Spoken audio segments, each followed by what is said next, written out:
Друзья, сейчас мы с вами научимся набирать петли на спицу.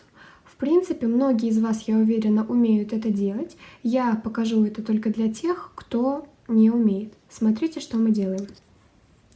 Мы берем нить. Вот он, хвостик. Мы его вот так откладываем.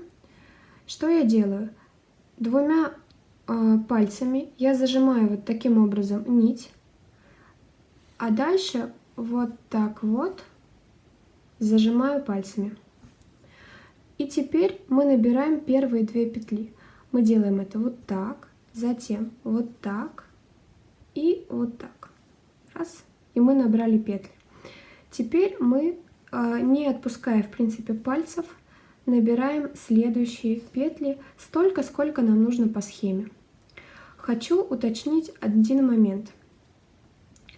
Во-первых, мы набираем петли для животных и для одежды. В принципе, во всех моих мастер-классах я вам советую набирать петли на одну спицу, а не на две, как это делают чаще всего. Почему? Потому что набирать петли на две спицы актуально лишь в том случае, когда вы собираетесь вязать рыхло.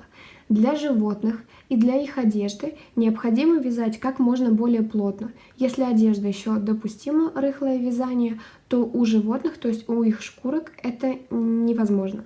Почему? Потому что когда мы будем набивать с вами животных, то рыхлое вязание, во-первых, ваше животное будет значительно больше, чем, в принципе, задумано по схеме, соответственно, по мастер-классу к их одежде.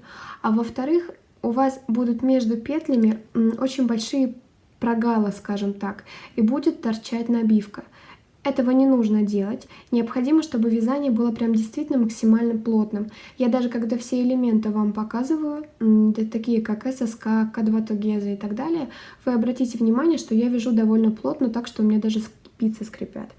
Я это делаю, чтобы вы сразу видели, что я вяжу плотно. Для животных нужно вязать плотно, еще раз повторяю. Поэтому и набираем мы на одну спицу, потому что такой плотности вам должно хватить. Если вы наберете на две спицы, то у вас начало вязания будет очень рыхлое.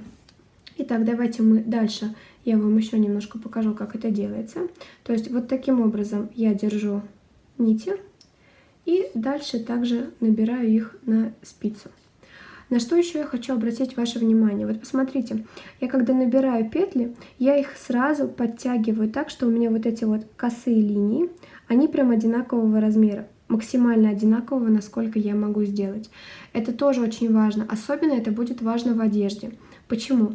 Потому что вот эти вот петельки, когда вы начнете вязать дальше, если у вас будет одна длиннее, другая короче, потом опять короткая, опять длинная, у вас вот это вот начало вязания, оно будет неровным. А нам необходимо, в принципе, как можно более ровное вязание. Поэтому обратите обязательно на это внимание. Вот, мы научились набирать петли, и теперь можно приступать к базовым элементам вязания, которые вам понадобятся при вязании в моем мастер-классе.